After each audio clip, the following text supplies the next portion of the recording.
Welcome to the Education Innovators Podcast. I'm Eric Byron. This is season 4, and it is my privilege to host this show where I get to talk with thought leaders and experts from all over the world. I'm so glad you're here. Let's get started. I think what's great about projects of the real world is that learning is not that clearly defined, right? And the more we can get students experiencing what learning looks like in the real world, have this continual conversation and reflection, let them fail fast and fail forward, then we're going to do a much better service when it comes to learning outside of school. Yeah. That is Kyle Wagner, and he is attempting to combine project-based learning with Montessori principles in a brand new school here in Hong Kong. Now, you may not understand how challenging that could be, but let me tell you, what Kyle is attempting to do is extraordinary, and I think you're going to find his story fascinating. Kyle does a really good job also of explaining, how this approach differs from traditional education and why it works so well. Keep listening.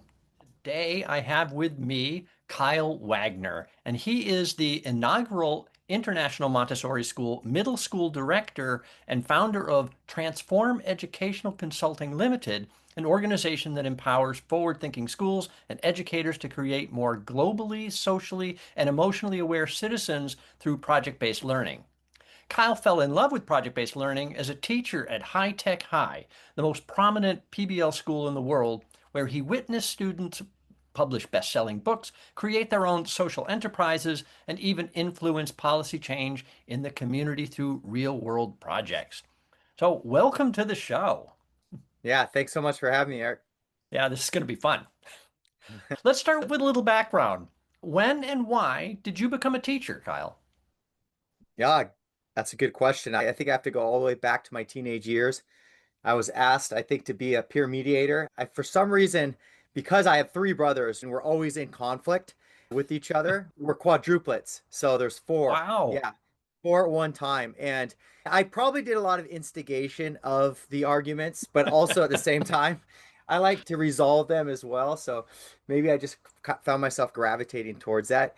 And I think, in a sense, really with teaching, and I enjoyed mediating those kind of conflicts. And so I got nominated by peers to be a peer mediator. So I think that was kind of my first opportunity where you brought groups together and you try to mediate conflicts, right? Where it might be one group having this conflict on the playground or at recess or somewhere else, right? And then mediating those groups and helping everyone come to this outcome together.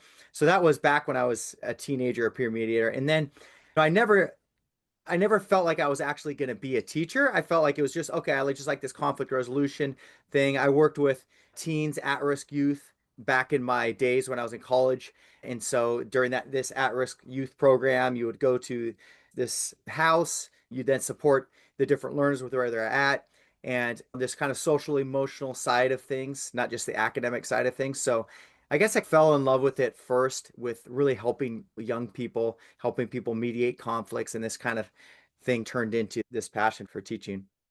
That's interesting. I don't think of teachers as conflict mediators necessarily, but I can see where the skills, that same kind of thing that helps you be a mediator, would help you be effective. Because a lot of teaching is negotiating, if you will, influencing. And I think, yeah, no, that's very interesting backstory. Quadruplets. Don't meet many of those.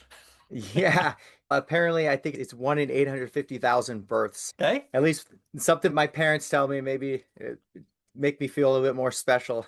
Yeah, no, that you're the first I've met. I've met a triplet before, but never a quadruplet. Cool. Yeah. Yeah. All right. I did some research on you, of course, as I do with all of my guests. And what I picked up on was I believe you went to visit High Tech High at some point just to check it out. But then Hmm. you ended up working there. So can you share that story? What was it about High Tech High, HTH, that impressed you and you ended up teaching there?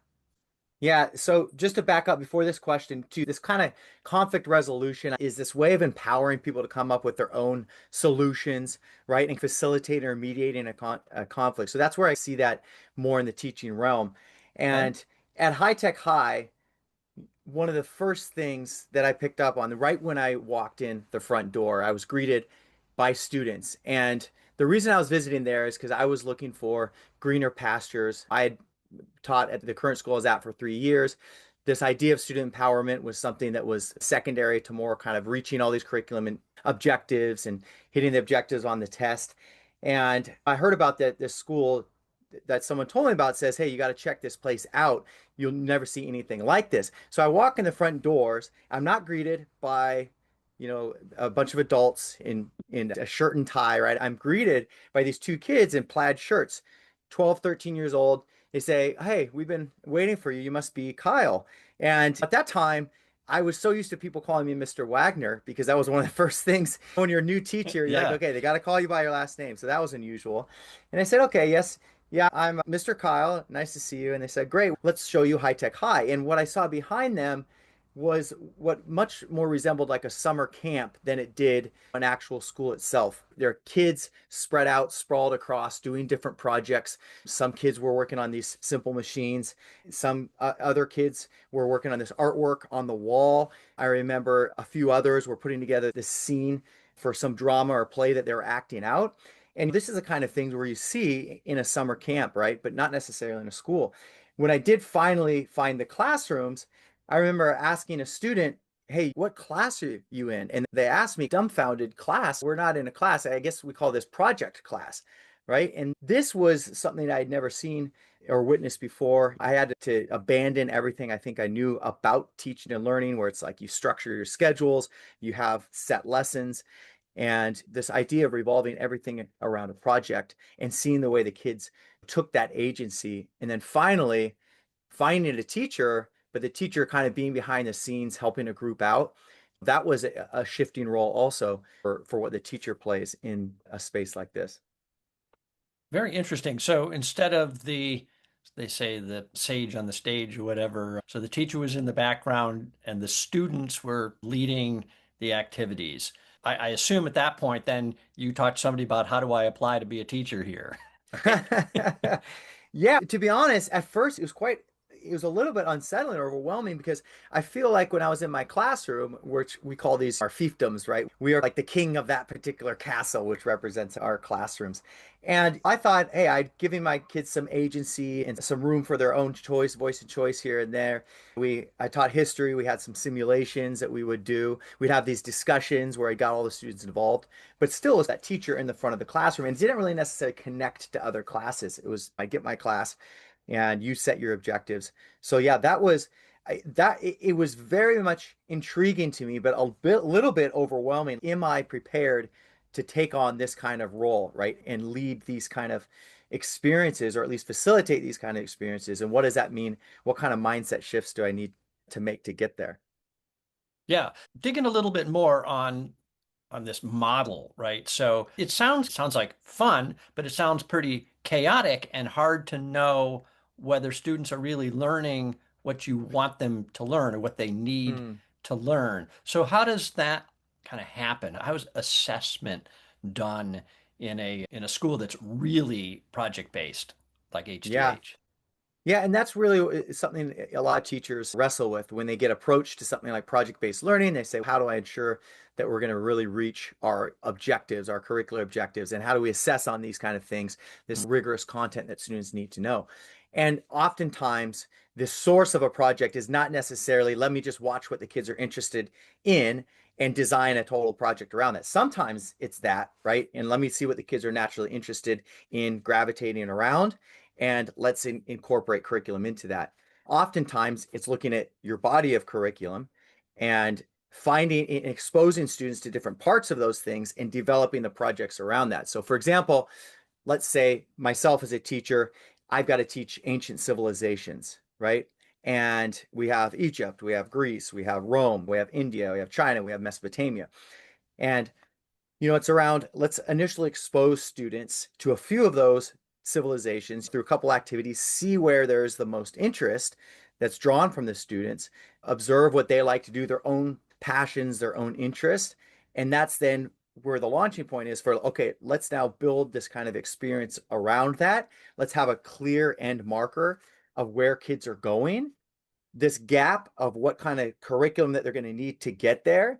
And those then become the checkpoints for assessments. So kids really gravitated towards ancient Egypt when we were looking at the different civilizations for obvious reasons. Their interest in the afterlife, right? There's Yeah. just in this embalming process, the pharaohs. And seeing that, it's saying, okay, at the end, this particular outcome, what do we want to do with this kind of understanding or knowledge that we're gaining? What do we need to know around ancient Egypt if we are going to actual be museum curators, right? Because they're looking to be actual museum curators in a simulation they put together of ancient Egypt. And kids can have their subtopics and their different roles, but you're looking at, okay, we got to look at cause and effect in history, right? And let's look at that in terms of their religion. Let's look at in terms of economics and what allowed Egypt to really thrive. Let's look at in terms of its government systems. These are all curricular standards Mm. that you need to hit, that we have to hit as educators, but it's related to this larger kind of more agentic thing that students are doing. And that falls more on the teacher to either set those kind of assessments up or these one-on-one conversations you're having with students or with these artifacts of work that you're collecting along the way. So students are still producing these reports or these papers, but it's more around kind of their interest in relationship to that larger topic. And at the end, what this looks like is quite what a lot of people say is actually far deeper learning and a lot better articulation of their learning at the end of this experience because it was centered around the things that they were most interested in. Yeah. Cool. I've seen a lot around project-based learning. I've actually had another guest on the show who does AI and project-based learning. Great guy, incredibly enthusiastic. But what was so special then about High Tech High and the way they do it? Why are they the best at project-based learning? Yeah, I think that's a good question. I think it's this idea, and the co-founder of High Tech High said this. He said, I don't want to be referred to as a project-based school. I want to be referred to as a dialogue school. And the dialogue that he meant is this constant conversation back and forth where you're negotiating these learning outcomes. You're negotiating whatever topic that you're particularly talking about. It's more of this relationship building than the project itself.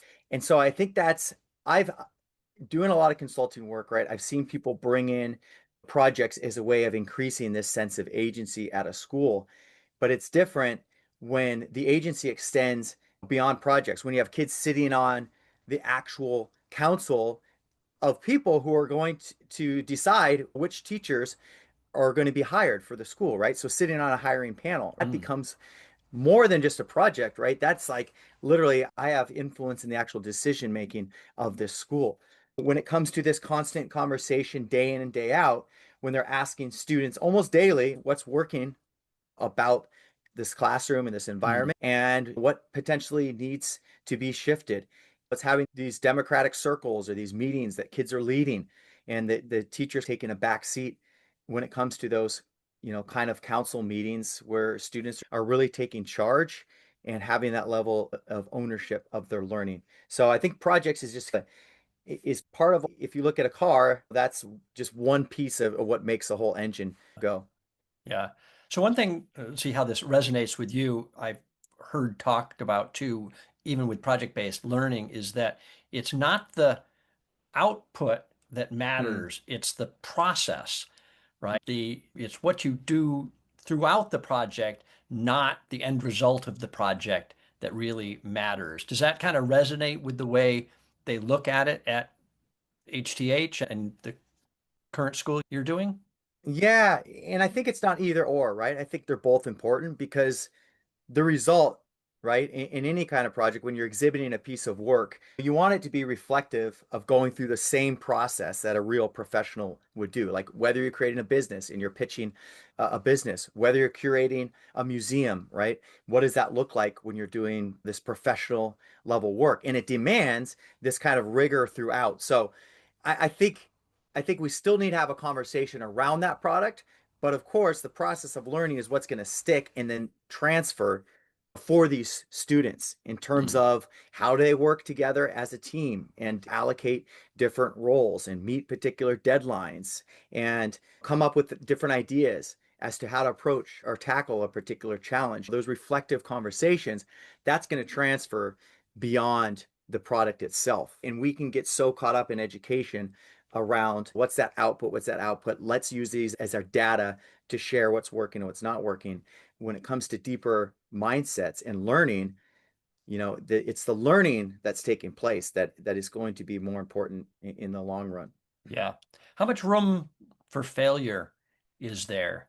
Because Hmm. this is another thing that comes up quite often too. And you talk about project-based learning, and certainly in my career outside of education, I saw many projects fail. And in some environments, that's an absolute disaster, the worst thing that could possibly happen. And in other environments, it's okay, we learned something, move on. So, how do you view that in the education context around allowing students to start a project, fail quickly, realize, oh, this isn't going to work, reset, pivot, whatever? How well does that work in the class setting?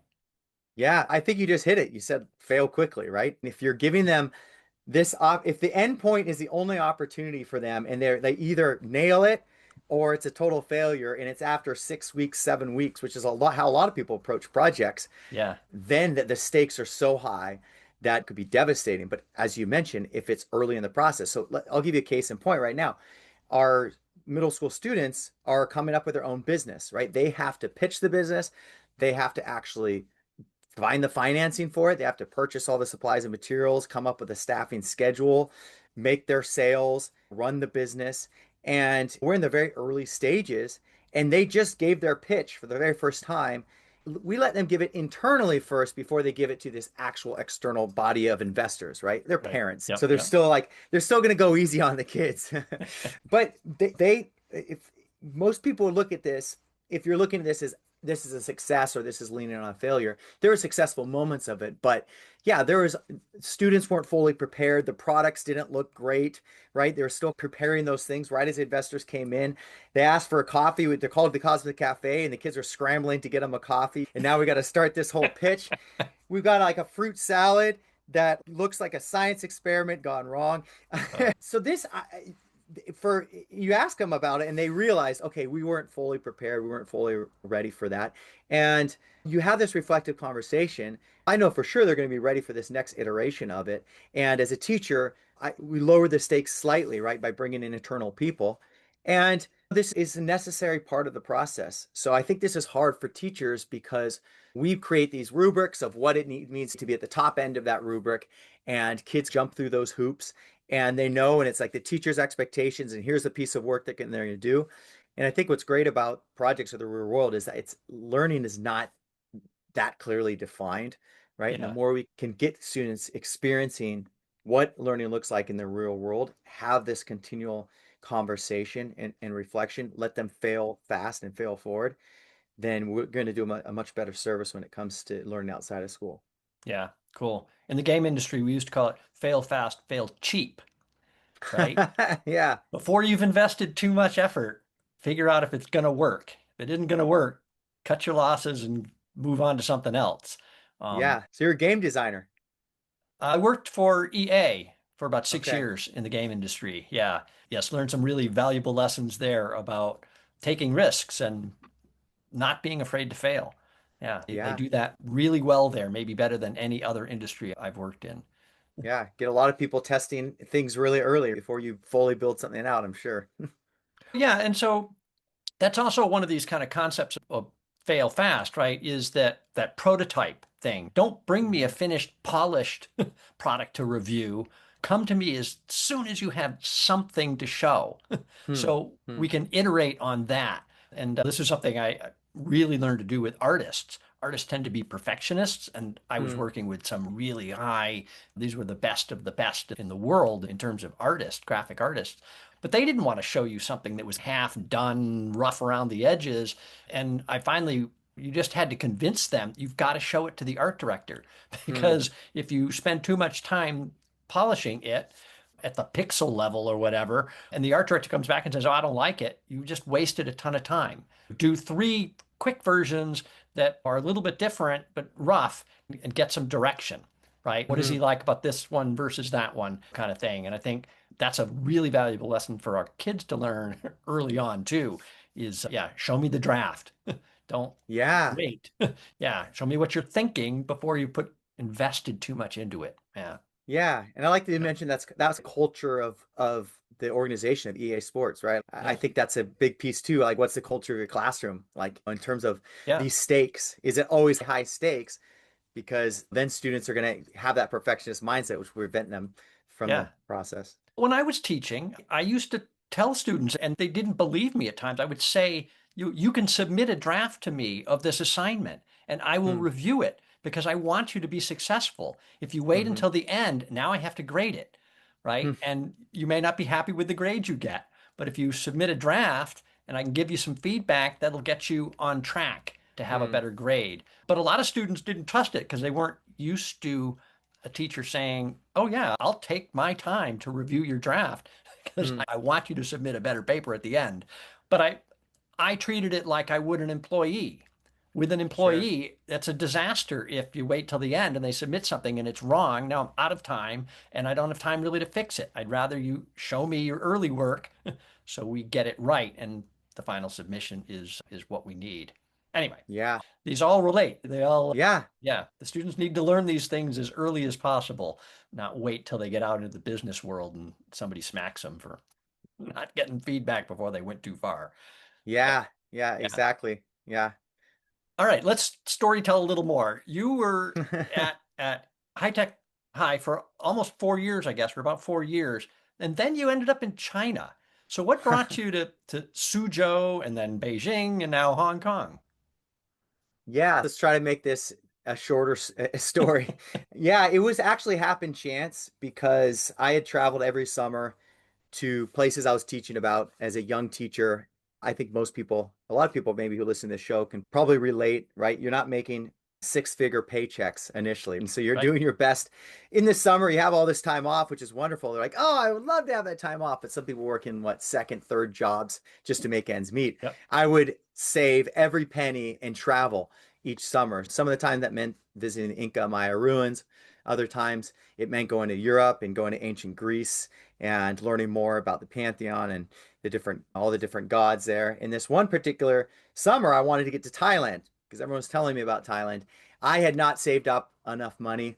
Maybe I bought one too many coffees throughout the year because literally that's how little money we have as teachers.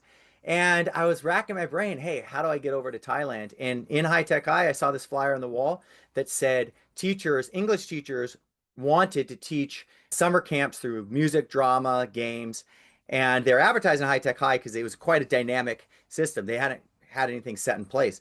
And it said Shenzhen, China. I was embarrassed. I had to look up Shenzhen, China, even though I'm a geography teacher. And I found, hey, that's pretty close to Thailand. It said they pay all the expenses and your flight there. And I'm like, oh, that'll be a cheaper flight. So maybe I can do that. So I did this summer camp in Shenzhen, and the kids learned, not just learned English, but they gained this sense of confidence. They ate up anything of this like Western kind of approach that was Mm, far different than what they're experiencing in seated rows in class. Is much more dynamic. And so I fell in love with that particular region, still made it out to Thailand, but decided, hey, I want to get back to international teaching somehow. Finished up my master's at High Tech High and then packed up everything into a small box and said, I'm headed out for this journey of international teaching. So that the first gig I took up was in Suzhou, China. From there, from Suzhou, I said, hey, how can we do what we did at High Tech High a little bit in this particular region? Because these international schools have a lot of flexibility in terms of what they're able to offer in terms of learning. You got kids, families who are pretty highly motivated. So from there, I went to the International School of Beijing, got to lead this program called Futures Academy with wall-to-wall project-based school and grew that. And then headed down to Hong Kong with this opportunity to develop this Montessori program. And there's a lot of consulting time mixed into that. But yeah, this has become my MO and something I have a lot of energy around. yeah. How many years have you been in Asia now? So this is my going on about my 10th year. Yeah, in 10th year Asia. already. Wow. Yeah. Yeah. Well, I've How been about here yourself? 13. 13, So, okay. but my first job after I came to Hong Kong was based in Suzhou. So, Oh, yeah, interesting. yeah, I spent a lot of time in Suzhou, beautiful Which city. part were you in? The science part, Okay. yeah, the tech park, basically. I was working for a software engineering company that was Okay. based there. We had about 500 engineers and software testers in Suzhou. Yeah, Wow. yeah. Wow. Did you know of before you got invited out there to Suzhou? Did you even know anything about Suzhou? I had visited Suzhou on a tour. We did a China tour a number of years back. We did the Beijing and the Forbidden City and the Great Wall, but it did hit Shanghai, Suzhou, Hangzhou. We called it the Zhou tour, Guangzhou. Yeah, yeah. So I had seen from the touristy perspective a little bit of Suzhou before I started making my regular trips up there for my job.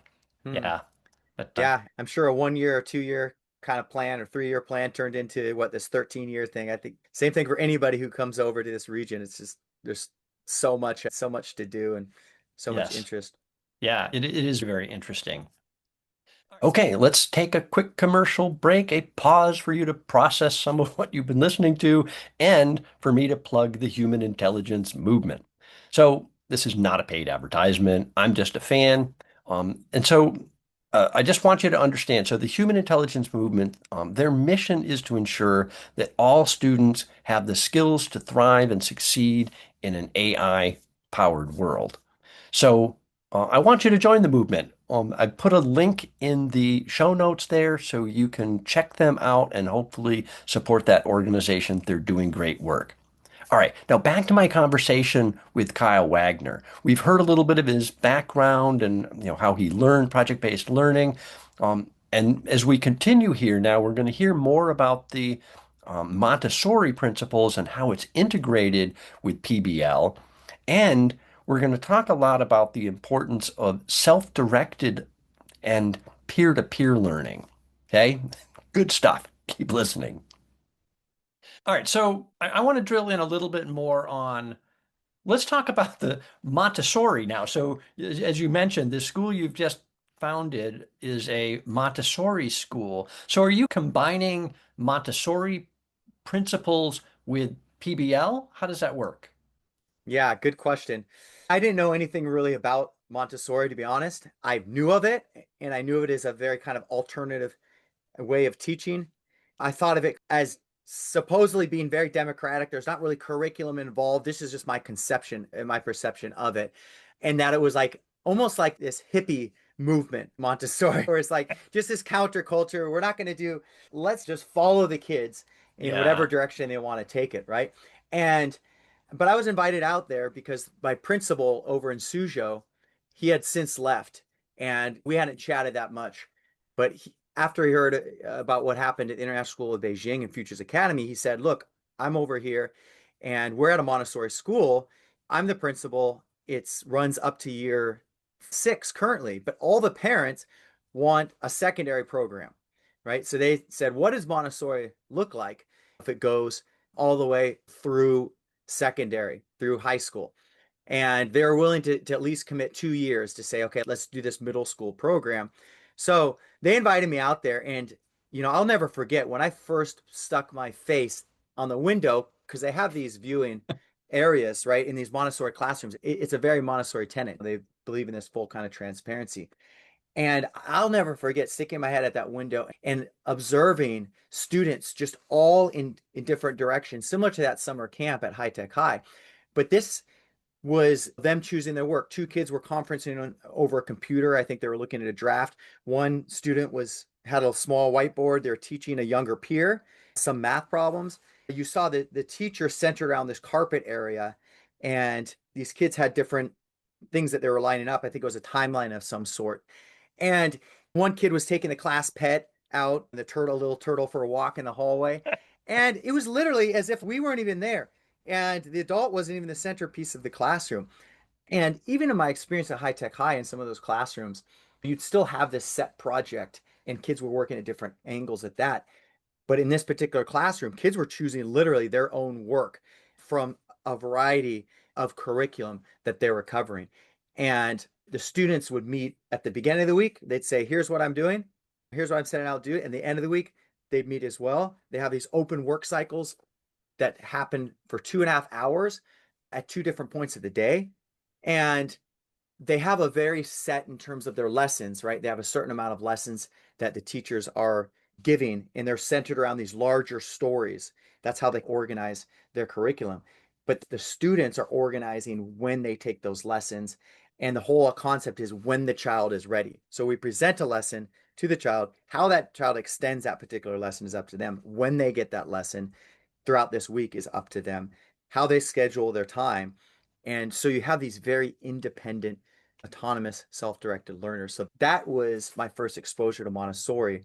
And I see it as being far larger than project-based learning. This is like what it looks like to have fully self-directed ownership over your learning. So that's when I was first exposed to Montessori. And I immediately jumped on board for this opportunity to develop this middle school program. Yeah, I've often wondered. So it's been around 100 years now, the Montessori system, and but it's never really taken off. I think there's something like 15,000 schools worldwide, but they're pretty much all private or charter schools. And so why hasn't it been more successful? Yeah, I think it's a heavy lift for one, for educators, right? Educators go through 2 years of training simply, and that training's not just in terms of the Montessori methodology, it's how do you present these particular lessons in a way that's going to engage students? How do you take the observer role in the classroom? How do you support students and their own objectives that they want to achieve? So it's quite a heavy lift, I think, for educators to have a classroom like this, right? So I think that's potentially, it does require a lot of training. I think as well, parents, it's a parent piece too, for a parent education piece. Usually in these private kind of charter schools, not always, but you have sometimes parents who might have this more entrepreneurial kind of mindset, right? And it's not their public education that they remember. So having their kids in a classroom or a space like this is very difficult for them, I think, to wrap their heads around. That might be a particular reason as well. Yeah, and I think as well to navigate the current state requirements and curriculum objectives, these Montessori schools do have to do a lot of back and forth, right? If they're going to operate within a public setting, especially as there becomes so many more mandates for the way in which curriculum is delivered. And we had the same issue at High Tech High. How do we not lessen the curriculum because these students still cover the same literacies that they do in other places, but I think it's in terms of how that is delivered. And the more in public schools, the more that's dictated, the harder it is to have this true kind of Montessori way of learning. Yeah, of course, there's always the questions of matriculation, right? How do I go Mm. from Montessori, particularly in this case, where it only goes up to sixth grade? At some point, I got to go right to middle school, high school, and yeah, if the systems are completely different, parents may be afraid, oh, well, they go get this crazy open autonomy, and then I'm going to throw them into a regular public school where they have almost no autonomy, right? And they're going to sit in Yeah, rows and be lectured most of the day. yeah. Yeah, so I think there are challenges there. I don't know, you mentioned Thailand and wanting to get to Thailand. Thailand has one of the highest concentrations of Montessori schools because they rolled it out in the public school system. Hundreds of Hmm. public schools went Montessori. Yeah, so Yeah. yeah. Yeah, and that's what it should be, right? I think it should be in public schools because Montessori, she developed her whole philosophy by working with the kids in literally slums. So the Montessori methodology is not necessarily supposed to be this elitist philosophy that only works for the most privileged kids, but sometimes that's the way in which it pans out. And I think the more we can center this narrative around actually this is very scientific. She was a scientist herself, and it's based off this neuroscience of what is the best learning environment and conditions, this prepared environment, which is so important and so crucial to Montessori. If you prepare the environment that really intrigues this sense of wonder amongst students, then that is where the most learning is going to take place. Yeah. This is a fun kind of spell for me too, because like previously had done an episode on Montessori with a lady who teaches other teachers to be Montessori Okay. teachers. But I just had a conversation 2 days ago, I haven't published yet, but with Marcia Enright, who also ran a Montessori school. And she is now doing a college level education that is going to attempt to mirror, if you will, some of the principles of Montessori at the university level. Wow. Very Yeah. interesting project she's got going too. It's called Reliance College. So, Reliance College. Okay. yeah. Yeah. So it didn't open this fall. They were hoping to open this fall. It looks like they're now off another year, but she does workshops and camps and stuff too. So she has that she's been doing ongoing. In fact, that's how she developed the program, was she had been doing Hmm. these other programs in 2 week condensed projects or courses, if you will, and everything she's learned through those, she finally came to the conclusion that we really could do this as a full-time school. And so, yeah, very exciting work she's doing too. And I mentioned Yeah. you, she may be looking you up. Okay. No, thanks for connecting us. Yeah, I Yeah. think the more like we have these means for self-direction, like we have the onset of AI, which is learning is at people's fingertips, and it continuously begs this question of what's the role of the teacher in this, the more hopeful opportunities that we're going to see for expanding this way of learning. Yeah, yeah. Let's tie in a little bit. So you do this consulting work as well, and you've written a book, right? Where's the Teacher? Talks about the 12 shifts. Help me understand how what you've been doing in consulting has affected the approach you're taking at IMS. Yeah, the consulting work was just based on my experience initially in a project-based setting and developing a project-based program with International School. And during COVID, that particular time, that's when these shifts started to materialize because we talk so much about like agency and what does agentic learning look like. And the initial thing that teachers fear is all these obstacles, whether that has to do with curriculum or time or students being able to have the executive functioning, to have ownership over their learning because they're so used to maybe being spoon fed.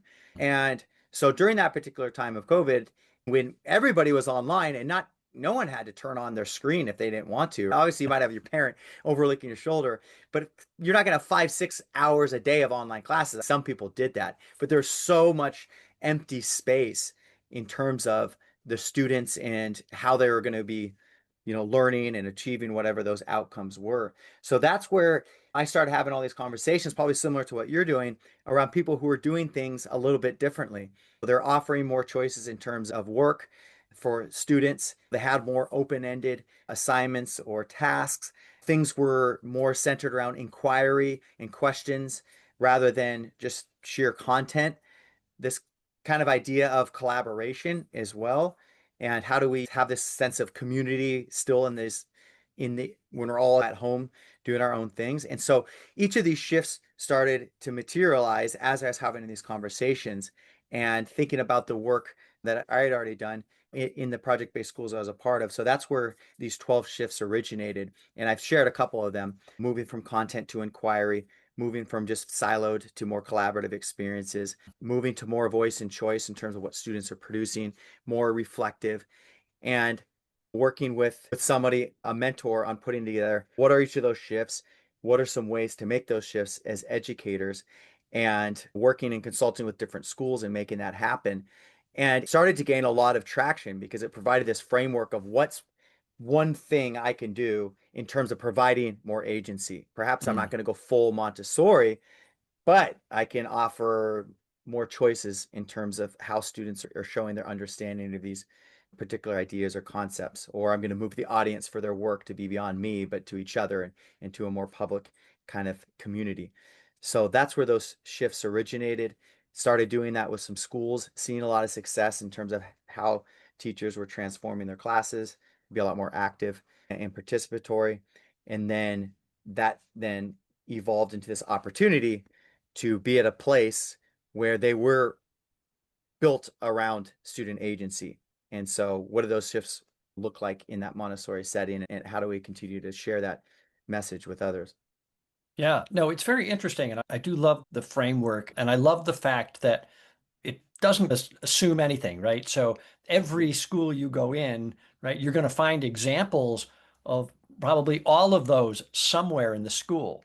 The Mm-hmm. question is it intentional or is it a particular teacher's personality, their motivation, they wanted to do this. And so, how do you take that energy, that example, and build on it and say, oh, you're already doing this over here. Here's an example. It works in your environment. You just Mm-hmm. expand on that and grow this or lean more into it, right? It's Mm-hmm. working. Or I think sometimes teachers just have to recognize that they're already doing a lot of these things. They're just doing it so gingerly or fearfully that they just got to be more brave and bold and say, yeah, we can do more of this. It works. And the more they do it, the more comfortable they get with it, the more comfortable the students get, because that's the other dynamic there, right? It's one thing to say, oh, you go make your decisions now. If the students aren't prepared to make decisions, then it's chaos, right? And then Yeah. you really set them up for failure, right? They don't know how to make a decision. They don't know what they want. They don't. Yeah. Which brings me to another soapbox I get on often is about curiosity, Hmm. right? That our schools have a tendency to kill curiosity, right? Mm-hmm. Because so much of standardized education and testing is, I call it the push instead of the pull, right? Hmm. I'm telling you, you've got to learn these things, go learn them, right? That's a Mm-hmm. push, right? You didn't get any say in this, right? You got to pass these tests, you got to pass this standardized exam. Hong Kong is very gated in this, right? You've got to Yeah. pass these exams or your future's ruined, right? There's all this pressure, but it's all push. You're just Yeah. told, go learn these things. You've got to be proficient in these things in order to move up and have choices later. No choices Mm-hmm. now, choices later, right? But the pull, as opposed to the push, is when we ask, right? And you've already talked about this, right? What do you want to learn? What are you Mm-hmm. interested in? What are you curious about, right? And Mm-hmm. so when you can get them to ask, right, inquiry based learning, when they're asking the questions, but you can't beat the curiosity out of them first and then go, oh, now tell me what you want to learn. Right? They're not prepared for the question. So it has to start young, and you keep encouraging that. Ask your questions, pull Yeah. desire to learn things, and then it works. So Yeah. I'll just give you a minute to react to that. But well, No, completely. And I think we have to model that curiosity as well. What are we curious about as adults? And especially in the secondary program, our kids are asking us questions all the time. I was just on a trip to a farm yesterday. These kids are busy feeding these goats that are like coming down the mountains. They're calling the goats. And I'm like, can you really call goats? And sure enough, call goats. They're all coming down the mountains for this feeding. And as they're feeding the goats, one of the kids is asking me, "Oh, I saw your a picture of you singing online. Are you a musician? And this is what, 2 months through? I think he knows. People know I like music, but yeah, this is a chance to share. Yeah, I have a band and I really yeah. love it. And I have a show that's coming up. So I think they're curious, right, about us. The more that we can show that we're curious ourselves, and this is then, I think, the kind of shift, I guess, in terms of the relationship between the adult and pupil, right? Let's explore together, find out what you're interested in, find out how it connects to the things we got to teach, and that curiosity. Yeah, yeah. No, I think that's another, I don't know, style, personality thing with teachers too. I was always a teacher who said, I don't know everything. You ask me a question, I don't know the answer. I'm excited because it means I'm going to learn something now too. Yeah, Yeah, I always embraced that and said, oh, cool. You asked me something I don't know. Let's go find an answer and we'll do this together. yeah, I don't always have to be the authoritative figure in the room. You're going to teach me something now. And in fact, I used to do that as kind of project-based stuff too, is I would ask the students to do something I didn't know with that kind of concept. Yeah, I want you to teach me something, show me something mm-hmm, I don't know so I can learn from you. And that's another model, and you mentioned it in Montessori that I also love is this idea of peer-to-peer teaching, yes, that the kids teach each other, or the slightly older or more advanced kids teach the younger ones. I think that's so valuable. We don't get enough of that in a standard public school setting usually. yeah. You literally have, I don't know, a classroom of 25 students, you have 25 co-teachers potentially, right? What if we looked at our classroom that way? I was Mm, just witnessing one of our math teachers. They're teaching a lesson. They're reviewing an open-ended problems that they had done for part of this math exam. And they weren't even teaching. That one of the kids was up there on the whiteboard demonstrating how they solved that particular problem to other students, had them in small groups. You're the peer-to-peer teaching, because a peer is going to learn actually probably a lot better from a peer who's maybe just one step higher than where they're at, as opposed yeah, to a teacher who has years and years of knowledge. And if the whole idea is communicating this concept to somebody else. And so that's, yeah, in a Montessori system, that's why they have 3 year levels together, because the actual observation is that these older students take on this natural kind of mentoring role with the younger students. And that's teaching, but it's also showing them the level of responsibility that they're taking in terms of that classroom and what expectation is, that leadership. yeah. So it's natural. Yeah, that's how I got into teaching was peer to peer. I was in college and found myself helping other students. And I realized that by doing that, it made it much clearer for me too, Hmm. right? Because I had to really get it organized in my brain in order to be able to explain it to somebody else. And I Yeah. found that was really valuable. I sought out opportunities to do that because it helped me learn. I learned Yeah. it better, understood it better when I had to explain it to somebody else. And it clicked for me at some point that I was like, yeah, I really get joy out of explaining things to somebody else, getting it clear in my head and I'm being able to articulate it. And that challenge of getting somebody to understand something. And I taught computer science and complex systems architecture and stuff, networking concepts that were not easily grasped at times. And yes, that was a blast for me. Was yeah, being able to do that. But it came out of peer-to-peer teaching. Yeah. Yeah, if you're able to somehow get me to understand complex computer science systems, which is definitely not the way my brain works, you probably explain anything. We like to think so. But anyway, all right, let's wrap up. Anything else you wanted to cover or talk about? Anything I missed, I should have asked. No, I think from a more like a larger, more kind of macro level around what does agency, what does ownership look like? It's a constant dialogue. It's a expressing curiosity. It's a setting up of the stage for allowing learners multiple access point. It's inquiry based, question based, right? Which is one of these shifts as well. It's peer to peer. It's collaborative. So I think we've gotten most of the ground, but I also want to share to people who are doing this. I'm coming back into, after consulting for a while, going back into a school that has given me full agency in terms of how to build this, and it's extremely challenging. So it's not always rainbows and butterflies once you enact this. But if you're willing to have the right mindset, like, hey, we're growing this kind of together. Yeah. Yeah. That's actually one of the questions I had prepared that I didn't ask was what have been the greatest challenges in trying to do a school from scratch that's the first of its kind here in Hong Kong? Yeah, I think it's many challenges, right? One's, where do you focus your attention? We have a lot of moving pieces, a lot of moving parts to this. What is going to be the core features of this?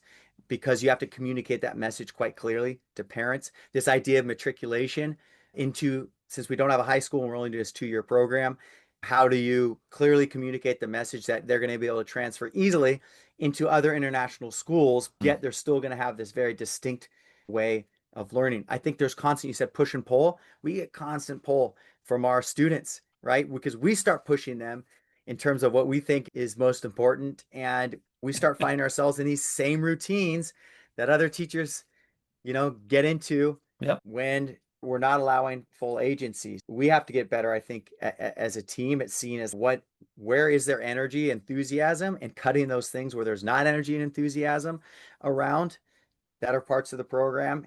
We're starting to box ourselves in terms of our scheduling, right? We don't have these long open work cycles. And as they're adolescents, right? They need a little bit more routine, but we can box them in a little bit too much for those routines and Yeah. start to do those same things that we are espousing against. So Yeah. lots of challenges, actually. Cool. You have my respect. An Thank you. appreciation for what you're attempting to do. I know that it's got to be hard, but it's got to be a worthy effort, right? Hmm. That what you're doing. And so give me some vision, right? Where does this go? And what do you hope the future looks like in 10 years for Hmm. this type of schooling here in Hong Kong or the region?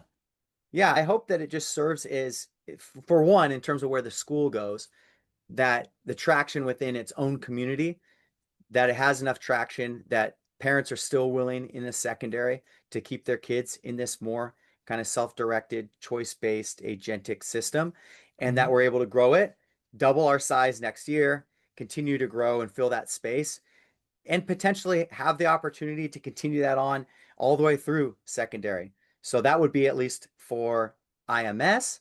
I think as well is offering the international school world. We obviously have the IB, the MYP, right? These are some major curriculums that are driving things forward, which is wonderful. But also too to offer another glimpse as to what schooling could look like, right? And this Montessori kind of philosophy really taking root in the secondary sphere, because right now it's very much a primary sphere thing. Hopefully more of these adolescent programs emerging in Hong Kong, I think, and at least prompting that conversations. I think as well a lot of visits to the space here.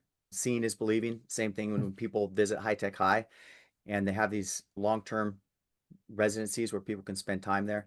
I think that's a part of it as well. And yeah, hopefully globally on a global scale, that it can continue to shift this conversation around teaching and learning. Yeah. This is the other thing I encourage you to do, right, is evidence. You got to show that it works.